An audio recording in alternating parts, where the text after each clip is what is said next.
My name is Liz Garnett and I am the author of Journey and Breton Pilgrimage.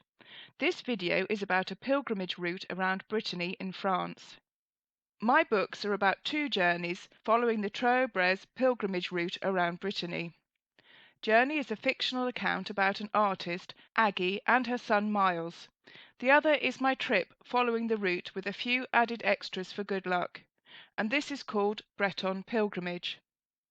There are two guidebooks for the pilgrimage, Sur les chemins du Tro Breiz by François Lepere and Le Guide du Tro Breiz, which are essential reading if you wish to follow the route yourself. Although nowadays most people follow the pilgrimage routes on foot, this wasn't always the case. In medieval times, the wealthy would travel by carriage. The Tro Breiz pilgrimage takes 7 weeks to walk and can be undertaken a week a year for 7 years on foot. The route visits the sites of the 7 founding saints of Brittany. In 2018, I decided to drive and follow slower roads with a view to undertaking the route in the following years on foot. One overriding theme of any pilgrimage is overcoming challenges. The cathedral in Dol de Bretagne is dedicated to Saint Samson, who came from Wales in the 6th century to preach Christianity to the people of Brittany. He was given a stretch of land to build a monastery on which Dol now stands. Under Saint Samson, Dol became the spiritual centre of Brittany. After his death, his tomb became the site of miracles. The town centre has cobbled pavements and a mixture of half-timbered and granite buildings. The Tro Breiz route passes through Dinan, which is on a plateau overlooking the Rance River. There are medieval, half-timbered and 18th century granite buildings lining the cobbled streets of the historic town centre. The medieval atmosphere of Dinan is enhanced by the street performers and affords the weary pilgrim a chance to stop and enjoy the entertainment. Vannes is built on the side of a hill at the head of the Golfe de Morbihan, which is an inland sea. The old town is enclosed by ramparts. The centre of Vannes has a fine selection of half-timbered medieval buildings for the pilgrim to enjoy. The current church, dedicated to Sainte Anhe, was built in the classical style and is hidden in the back streets of Vannes amongst some outstanding medieval buildings. Sainte Anhe was born in what is now Brittany. As an adult, he travelled to Wales, where he founded a monastery. Traditionally, the relics of Sainte Anhe reside here, and this is where the pilgrims of the Tro Breiz come to pay their respects.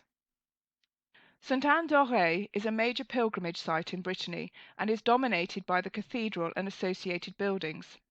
Sainte Anne comes from the far west of Finistère. She is the patron saint of Brittany, and one of the most famous pardons takes place in this village. Here, on the 25th of July, 1624, Sainte Anne, the grandmother of Jesus, appeared to Yvon Nicolazic and told him she was the mother of Mary. This was on the eve of Sainte Anne's feast day. The following year, Yvon Nicolazic discovered a statue of Sainte Anne in the chapel ruins in his field. Before seeing the apparition, pilgrims had been coming to the place that was known as Cœur Anne, which is Breton for village of Anne, proving that it was honoured before Yvon saw the apparition.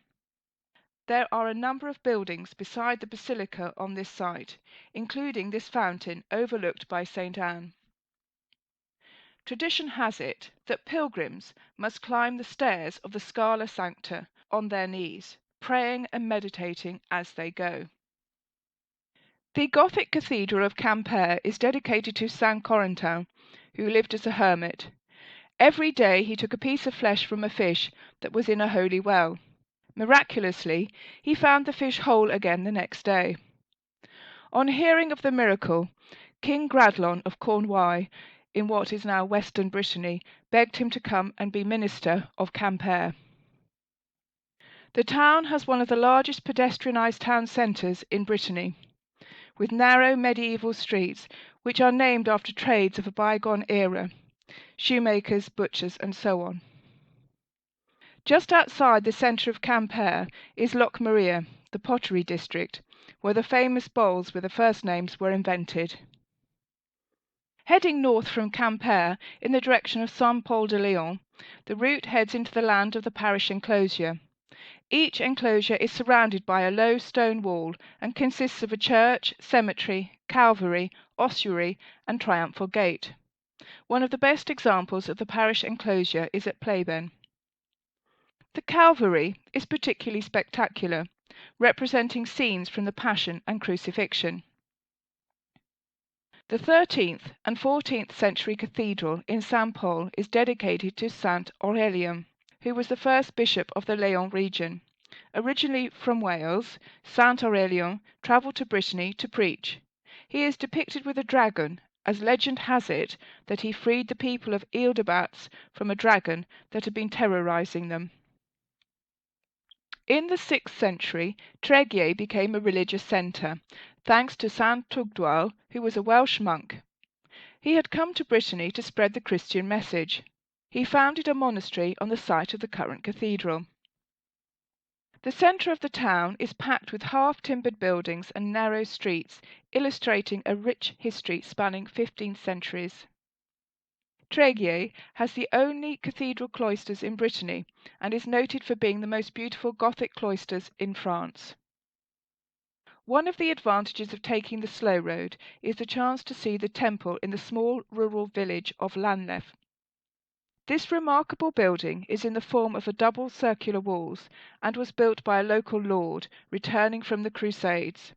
The inner wall has 12 semicircular arches with pillars dressed with decorative capitals of geometric, animal and human sculptures. The Cathedral de Sainte Anhe has the appearance of a fortified church and is framed by 2 large towers. Here you will find the relics of St Brieuc as well as fragments of the true cross. It is believed that St Brieuc was Welsh. He was ordained in France and then returned to England and performed miracles.